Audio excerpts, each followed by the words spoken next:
Hello doctor Abdussalam Umar with you. നമ്മുടെ യുവതലമുറക്ക് എന്ത് പറ്റി, അതല്ലെങ്കിൽ അവർക്ക് എന്താണ് വേണ്ടത് എന്നുള്ളതാണല്ലോ ഇപ്പോഴത്തെ ഒരു ചർച്ച.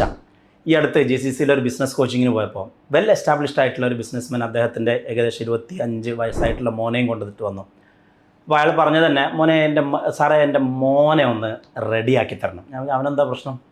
രാവിലെ എണീക്കൂല, ഉച്ചക്ക് ചിലപ്പോൾ 11 മണി 12 മണി വരെ കിടന്നുറങ്ങും, കോളേജിൽ റെഗുലറായിട്ട് പോയിട്ടില്ല, ഓഫീസിൽ വരില്ല, ഒന്നിനും ഒരു ഇൻട്രസ്റ്റ് ഇല്ല, ചങ്ങായിമാരെ കൂടെ ഇങ്ങനെ കറങ്ങി നടക്കുകയാണ്, ചെറിയ വേണ്ടാത്തരങ്ങളോ കയ്യിലുണ്ടെന്ന് കണ്ടു. അപ്പോൾ സാറൊന്ന് ഇവനെ റെഡിയാക്കി തരണം എന്നുള്ളതാണ് ഈ കുട്ടികളുടെയൊക്കെ ഒരു പ്രശ്നം. ഇത് ഒറ്റപ്പെട്ട ഒരു സംഭവമായിട്ട് എനിക്ക് തോന്നുന്നില്ല. മിക്കവാറും നല്ല രീതിയിൽ എസ്റ്റാബ്ലിഷ് ആയിട്ടുള്ള ഒരു ബിസിനസ്മാൻ ആണെങ്കിൽ അയാളുടെ കുട്ടികൾക്ക് ഉണ്ടാകുന്ന ഒരു പ്രശ്നം, അവനിനി എന്തിനു വേണ്ടിയാണ് ഇപ്പോൾ ജീവിക്കുന്നത്?